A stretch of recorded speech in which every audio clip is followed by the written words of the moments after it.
औरंगजेब के जमाने के लाल किले और जो का ताजमहल संभाल के क्यों रख रखा है? क्यों नहीं तोड़ा जा रहा? तोड़ दीजिए, भीड़ बहुत है।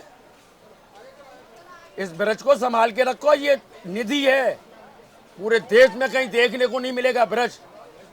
अगर वृंदावन की धरती से खिलवाड़ अगर कोई भी व्यक्ति करेगा तो उसका खामियाजा श्री जी के चरणों में और श्री जी बिहारी जी को जरूर देगा।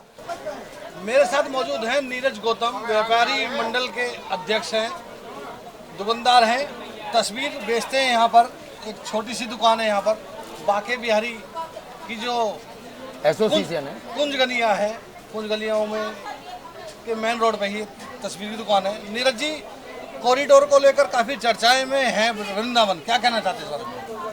बहुत अच्छा है, कॉरिडोर की जो चर्चा हो रही है ये तो पूरा देश सुन रहा है। तो क्या लगता है आपको बनना चाहिए? ये होगा वही जो राम रच रखा। वृंदावन के अंदर में अगर कोई भी काम यदि होता है तो बिना श्री जी की कृपा से, बिना बिहारी जी की अनुमति से कुछ होता नहीं। तो आपको लगता है ये श्री जी की कृपा है? बिल्कुल श्री जी कृपा है, बिहारी जी की कृपा है जी। वो लोग दूसरी नज़र से कृपा देख रहे हैं, हम लोग दूसरी नज़र की कृपा देख रहे हैं। आप कब से यहाँ वासी हैं, कब से दुकान है आपकी यहाँ पर? मैं वृंदावन का ब्रजवासी हूँ, पहले दुकानदार बाद में हूँ जी। 550 बरस तो मेरे को हो गए, मेरे फैमिली को हो गए इस धरती पर, यहाँ पर, इसी जगह पर जी, जो कंटिन्यूस हम यहाँ हैं वृंदावन। पहले इतनी ही दुकानें हुआ करती थी यहाँ पे कि कम हुआ करती थी? नहीं, वृंदावन जो नाम पड़ा है वो वृंदावन नाम पड़ा था कि वृंदा नाम तुलसी, वन माने जंगल। जी जी। भगवान श्री कृष्ण जब वृंदावन में आए थे 5 बरस 12 दिन के लीला करने के लिए, तो उन्होंने अपनी जगह नियुक्त की थी कि मैं कहाँ पर लीला करूँ उस धरती पर। मथुरा में जन्म हुआ था, गोकुल में पालन पोषण हुआ था, वहाँ गौचारण लीला की थी। उसके बाद में जब खेलने आए और रास लीला स्थली, क्रीड़ा स्थली जब देखी तो बिहारी जी ने उस जगह का नाम रखा वृंदावन। और ऐसा वृंदावन है कि पूरे भारत वर्ष के अंदर में पूरे मानचित्र में वृंदावन नहीं है। वृंदावन भगवान श्री कृष्ण की निजी संपत्ति है, हृदय स्थली है, क्रीड़ा स्थली है, रास स्थली है। जी जी। एक वृंदावन ऐसा है जो ठाकुर जी ने देखा था, इसलिए देखा था कि भगवान जब कृष्ण का जन्म हुआ था तो राक्षस उसके पीछे पड़े हुए थे मारने के लिए। हाँ जी। उनसे बचने के लिए श्री राम वृंदावन आए थे। वृंदावन इसलिए आए थे क्योंकि वृंदावन में 3 ओर जमुना बहती हैं, ठीक। पूरब, पश्चिम, उत्तर। 3 ओर जमुना बहने के बाद में वो सुरक्षित महसूस किया कि यहाँ काल सर्प रहते हैं, किसी भी राक्षस को अंदर प्रवेश नहीं करने देंगे। दक्षिण का रास्ता खुला हुआ है, वहाँ उनके सैनिक खड़े हुए थे, कोई भी राक्षस वृंदावन में प्रवेश नहीं करेगा। तो मैं अपना जो है लीला और पूरा राज वृंदावन में सुरक्षित बचाऊं। ठीक है। ऐसे वृंदावन की धरती को कुछ असामाजिक तत्व, कुछ भूमाफिया वृंदावन का नाश करने में तुले हुए हैं। आज से पूर्व में पहले कॉलोनाइजरों ने वृंदावन बेच के खाया, आज गवर्नमेंट बेच के खाना चाहती है श्रीधाम वृंदावन को। इस चीज को ब्रजवासी कतई सहन नहीं करेंगे, नहीं करेंगे, नहीं। तो सरकार तो कॉरिडोर बनाना चाहती है यहाँ पर? कॉरिडोर सरकार बनाना चाहती है, उसके पास में खादर में जमीन है, बांगर में जमीन है जो कि गवर्नमेंट की है, वहाँ जाएं, वहाँ आराम से बनाएं। कुछ गोसाई कहते हैं कि ये वृंदावन में कॉरिडोर नहीं बनना चाहिए, यही रहना चाहिए। देखिए ऐसा है कि ब्रज के अंदर में सभी प्रकार के, पूरे देश के अंदर में नाना प्रकार के लोग रहते हैं। जो धरती से प्रेम करते हैं वो भी हैं, जो धरती को बेचना चाहते हैं वो भी हैं, जो धरती को नाश करना चाहते हैं वो भी लोग पाए जाते हैं। तो कलयुग में, त्रेता में, सतयुग में देवता भी हुआ करते थे, राक्षस भी होते हैं।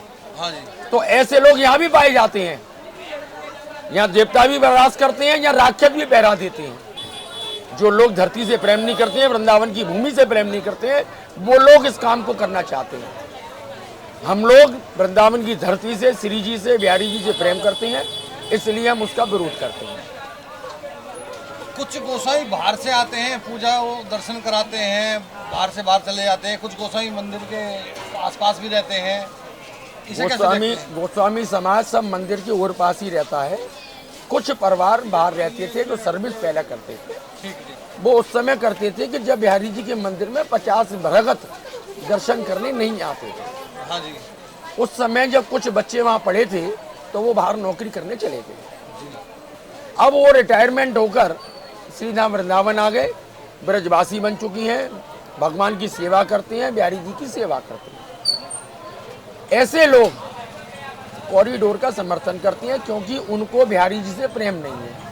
60 वर्ष बाहर गए थे, अब वृंदावन रिटायरमेंट होकर आ गए हैं, पेंशन ले रहे हैं, गवर्नमेंट की तनख्वाह खा रहे हैं। ऐसे लोग समर्थन करते हैं जिन्होंने बिहारी जी को शुरू से लाला लड़ाया है।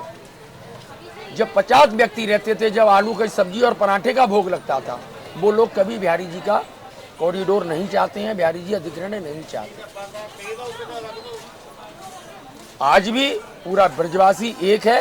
ये गलत फहमी निकाल दे पूरा देश कि वृंदावन का ब्रजवासी नहीं, ब्रज 84 कोस का ब्रजवासी एक है और ब्रज का नाश नहीं होने देंगे, नहीं होने देंगे, नहीं होने देंगे। भगवान के समय पर हमने युद्ध भी किया था, हमारे पूर्वजों ने किया था। जब राक्षस लोग थे, जब कंस जो मथुरा में हुआ करता था, ठाकुर जी को परेशान करता था, 8 बेटियों को नंद बाबा जी को मारा था, उस समय भी ब्रजवासी साथ थे और आज भी ब्रजवासी साथ है। ब्रजवासी ब्रज 84 कोस का किसी भी हद तक बर्बाद नहीं होने देंगे। ये भूमाफियाओं की चाल, अधिकारियों की चाल सक्सेस नहीं होने देंगे। ब्रज ब्रज रहेगा, श्री जी रहेंगी। अगर ब्रज है तो बिहारी जी है और ब्रज नहीं है तो बिहारी जी नहीं है इस धरती पर। सही कह रहे हैं। ब्रज से बिहारी जी है, बिहारी जी से ब्रज नहीं है, ब्रज से बिहारी जी है। ठाकुर जी आए थे, पहले वृंदावन की खोज की थी, तब उन्होंने लीला की थी। सरकार ने कहा कि कॉरिडोर बनेगा तो मुआवजा देंगे दुकानदारों को, इसे कैसे देखते हैं आप? देखिए, ऐसा है कि इस मुआवजे से करना क्या है हमको। अगर ये माया भी अगर ब्रजवासी होते तो हम लोग नोएडा में रहते, ग्रेटर नोएडा में रहते, गाजियाबाद में रहते, फरीदाबाद में रहते। क्या हम 6 फुट की दुकान में जगमरा रहे हैं? हमको पैसे की लालच नहीं है, हमको पैसे का आवश्यकता नहीं है। हमको अपनी भक्ति की, आनंद की जो है अनुभूति जो होती है, हमको उसकी आवश्यकता है। ब्रजवासी पैसे का भूखा नहीं है, ब्रजवासी भजन का भूखा है, ब्रज में रहने का भूखा है, एक जो है भोजन का भूखा है कि ठाकुर को खिलाया, ठकुराइन को खिलाया, हमने वो खाया। हमको नहीं चाहिए पैसा। पैसे का क्या करना हमको बड़े बाबू? कफन में जेब होती तो लोग ले जाते, हमको पैसे की आवश्यकता ही नहीं है। किसी ब्रजवासी को पैसे की आवश्यकता नहीं है और कोई भी ब्रजवासी पैसे वाला नहीं है। और इतना बड़ा धनवान है ब्रजवासी कि उससे बड़ा धन दुनिया में किसी के पास में नहीं है, क्योंकि संतोष धन उसके पास है, श्री जी उसके पास है, बिहारी जी उसके पास है। ऐसे ब्रजवासियों की पैसे की आवश्यकता, मुआवजे की आवश्यकता हमको कतई नहीं है।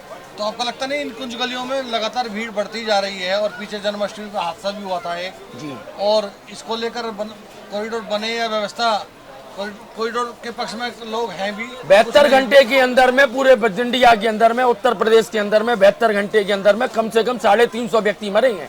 क्या सभी जगह कॉरिडोर बनेगा? एक परिवार में 5 व्यक्ति हवाई जहाज के हादसे में हुए हैं, क्या उस मकान में कॉरिडोर बनेगा? किसी के परिवार में 3 व्यक्ति मर जाते हैं, क्या मकान 500 गज का कर लेगा?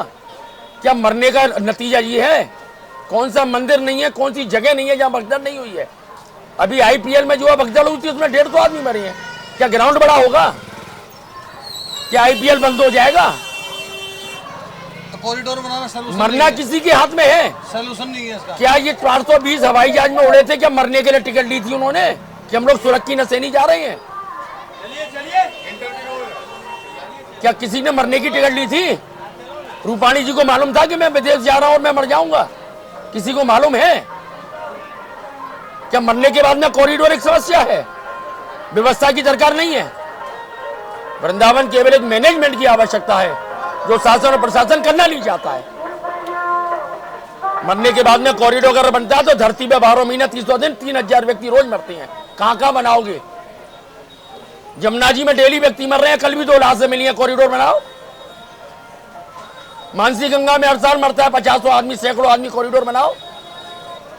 तो व्यवस्था में चूक समझते हैं आप, मानते हैं? 100 चूक नहीं है। चूक तो एक वो शब्द होता है जो उसको जानकारी नहीं है। व्यवस्था की चूक नहीं है, चूक करते हैं और अधिकारी कर रहे हैं। प्रॉपर मैनेजमेंट की आवश्यकता है वृंदावन के अंदर में। अगर ये मानसिकता अगर प्रशासन लगता है तो 72 घंटे के अंदर में व्यवस्था वृंदावन की अच्छी हो जाएगी, मगर मानसिकता केवल वृंदावन को उजाड़ना, बिगाड़ना और वृंदावन की धरती से माल पैदा करना, ये मानसिकता अधिकारियों की है। केवल ब्रज की सेवा करने को यहाँ नहीं आया, केवल माल लूटने को आए हैं। जैसे औरंगजेब आया था, अकबर आया था, ऐसे ये लोग शासन आया है कि केवल माल लूटने के लिए आए हैं। अगर ब्रज की भावना को जो है उजागर करना चाहते हैं, ब्रज की भावना से प्रेम करना चाहते हैं अधिकारी, तो 72 घंटे की व्यवस्था अपने हाथ में ले ले। अगर सुधर नहीं जाए व्यवस्था तो जो आपके मैं वो हट जाऊंगा। कुछ गोसाई कह रहे थे कि हम बांके बिहारी का स्वरूप यहाँ से ले जाएंगे अगर हमको कॉरिडोर बनाएंगे तो। ऐसा है कि कोई भी गोस्वामी बिहारी जी का स्वरूप नहीं ले जाएगा, बिहार जी स्वयं चले जाएंगे। समय समय पर राक्षसों की डर की वजह से बिहारी जी ठाकुर जी चले जाते हैं। राक्षसों का प्रकोप इतना है, राक्षसों की तादाद इतनी है, इस वजह से वो गोसाई नहीं ले जाएंगे, बिहारी जी स्वयं चले जाते हैं। मीराबाई के साथ में सिंहासन से उठ के चले गए, कोई गोसाई नहीं ले गया था। गोस्वामी जी पर्दा हिला रहे थे, देखा तो बिहारी जी सिंहासन में नहीं थे, तो क्या कोई गोसाई थोड़ी ले गया था? मीराबाई के साथ में उठ के चल गए थे। तो बिहारी जी तो समय समय पर वक्त वक्त पर भगत के साथ में जब चाहे तब चले जाते हैं, जब चाहे तब। कि हमको देखने को मूर्ति है, पता नहीं बिहारी जी है ही नहीं। सही कर। हम रात को सुला रहे हैं, सुबह बिहारी जी नहीं, सुबह बैठा रहे हैं कि रात को रात करने चले गए। और आज भी ठाकुर नहीं रहता है, आज भी मंदिर में नहीं रहता, कोई गोसाई नहीं ले जाता है। आज भी ठाकुर निधवन में राज करने को जाता है, पूरे ब्रज मंडल में घूमता है ठाकुर। ठाकुर को कोई रोक नहीं सकता है, बिहारी जी को रोक नहीं सकता। जहां चाहेगा, जब चाहेगा, जब चाहे जब मन जब चाहेगा तब जाएगा, वहां दर्शन देगा, वहां जो लीला करेगा। किसी के हाथ में नहीं है ठाकुर को रोकना। बड़े बड़े राक्षस आए थे, रावण जैसे राक्षस आए थे राम को पराजय करने के लिए, मगर वो ठाकुर था, वो पराजित हुआ नहीं, उसकी विजय प्राप्त हुई थी। और आखिरकार राक्षस को ये कहना पड़ा कि मेरा मोक्ष हो गया। ऐसे ही मैं ये कहता हूं कि ऐसे अधिकारी, ऐसी गवर्नमेंट इस भावना को, विचार को रखते हुए विकास करें ब्रज का, ब्रजवासियों का संरक्षक करें। पुरातत्व विभाग के जो चीज है उसको संभाल के रखें। ये पूरा देश देखता है, इटली में चले जाओ, आज भी पुरानी चीजें संरक्षक रखी हैं। औरंगजेब के जमाने के लाल किले और युवत का ताजमहल संभाल के क्यों रख रखा है? क्यों नहीं तोड़ा जा रहा? तोड़ दीजिए, भीड़ बहुत है। इस ब्रज को संभाल के रखो, ये निधि है, पूरे देश में कहीं देखने को नहीं मिलेगा ब्रज। अगर इसको वृंदावन को ग्रेटर वृंदावन बनाएंगे ना, तो ये देखने को नहीं मिलेगी दुनिया में कुछ भी चीज। इसको संभाल के रखे गवर्नमेंट। मेरा तो आग्रह प्रशासन से, शासन से और महाराज जी से है कि ऐसी निधि, ऐसी विभूति, ऐसी ब्रज को संरक्षक रखे। आज देखिए संसद नई बन गई है, क्या पुरानी संसद टूट गई है? अभी है। क्यों? क्योंकि वो एक धरोहर के रूप में जी रखी गई है। जी। लोकसभा भी, विधानसभा नई बन रही है, क्या पुरानी विधानसभा को तोड़ेंगे? नहीं, क्यों? रखी जाएगी धरोहर के रूप में। हाँ, क्योंकि मेरे बनाई है, इस वजह से ना, जी, इसीलिए रखी जाएगी ना। हाँ। ये ब्रज भी ठाकुर ने बनाया है, इसको मेरे से महाराज जी से अनुरोध है, हाथ जोड़कर इस ब्रज को संभाल के रख लें। ये जिंदगी में दोबारा देखने को नहीं मिलेगा ये ब्रज। अगर इसका कुछ चंद अधिकारी विनाश करेंगे तो ये ब्रज देखने को नहीं मिलेगा। ये धरोहर है पूरे विश्व की, पूरा देश पागल है ब्रज के वजह से। विदेश से भी लोग आते हैं, विदेश से लोग आते हैं, ग्रेटर नोएडा में विदेश से नहीं आते हैं। अक्षय पात्र को देखने विदेश से नहीं आते हैं, इस्कॉन मंदिर को देखने नहीं आते हैं विदेश से, मगर एक ब्रज के नाम से पूरा भारत वर्ष से नहीं, पूरा विश्व से विदेश आता है केवल एक ब्रज को देखने। अगर ये ब्रज को नष्ट कर दोगे तो देखने क्या आएगा? आपने उत्तर प्रदेश सरकार से बात करनी चाहिए, योगी जी से बात करनी चाहिए, कोई संपर्क साधना चाहा कोई? महाराज जी हमसे बात करना ही नहीं चाहते हैं। कारण क्या है कि कुछ चंद अधिकारियों के चश्मे चढ़े हुए हैं, वो लोग गलत सलाह देकर हमारे महाराज जी को गुमराह कर रहे हैं, हमारे महाराज जी को गुमराह कर रहे हैं। अगर सही चीज अगर उनको पता पड़ जाए तो वो कतई इस बात को जो है नहीं सहन करेंगे, क्योंकि वो भी एक सनातन धर्म की ध्वजा हैं, वो भी एक संत हैं, वो भी एक सनातन धर्म की ध्वजा हैं। 2016 में अखिलेश सरकार की गवर्नमेंट से बिहारी जी को मुक्त कराया था संसद में किच्चा कर। वो महाराज जी बिहारी जी को और ब्रज को खत्म नहीं होने देंगे, मगर कुछ चंद अधिकारी, कुछ माफिया महाराज जी को गुमराह करके इस काम को कर रहे हैं। बिहारी जी कभी भी उनकी मंशा को पूरा नहीं होने देगा, नहीं होने देगा, नहीं होने देगा। मैं दावा कर रहा हूं ब्रजवासी होने के नाते कि बिहारी जी कभी उनकी मंशा को पूरा नहीं होने देगा। एक ही बात याद रखना कि वृंदावन की धरती पर कर भला तो हो भला, कर बुरा तो हो बुरा। अगर वृंदावन की धरती से खिलवाड़ अगर कोई भी व्यक्ति करेगा तो उसका खामियाजा श्री जी के चरणों में और श्री जी बिहारी जी को जरूर देगा। राधे श्याम नहीं चाहते कि कॉरिडोर बने। श्री जी कभी नहीं चाहेंगे ब्रजवासियों को वृंदावन से भगाना, क्योंकि भगत से भगवान है, राक्षसों से परमात्मा नहीं है। भगवान भगत से है। श्री जी कभी नहीं चाहेंगे ब्रजवासियों को भगाना, वृंदावन को उजाड़ना। जी हमको मालूम है कि समय समय पर वक्त वक्त पर काल नेमी आते हैं, परमात्मा की ताकत को ज्ञात कराते हैं, तभी परमात्मा प्रकट होता है, राक्षसों का नाश करता है, फिर दोबारा जय जयकार होती है। तो वही समय फिर दोबारा पुनः आ चुका है कि राक्षसों का नाश होना, भगवान का प्रकट होना, वृंदावन की जय जयकार होनी पूरे भारतवर्ष में देखने वाला है कुछ दिनों में। लगता नहीं जो अभी कुंज गलियां ऐसी की ऐसी रही, थोड़ी व्यवस्था थोड़ी चेंज कर दी जाए यहाँ ये पर? मैं बार बार कह रहा हूँ इस बात को, बार बार मैं इस बात को कह रहा हूँ। मैंने प्रशासन से, प्रशासन से एक बार नहीं 4 बार कहा है कि मैनेजमेंट की आवश्यकता है। एक नेतृत्वहीन है वृंदावन, जो कि नेतृत्व के अंदर में नहीं है, उस मैनेजमेंट की आवश्यकता है। अगर मैनेजमेंट ठीक हो तो व्यवस्था कल सही हो जाएगी। ठीक ठीक, ये तो बहुत बहुत धन्यवाद बातचीत करने के लिए। कैमरामैन हिमांशु सुन के काल नेमी सब बात करने जा रहे हैं। हाँ।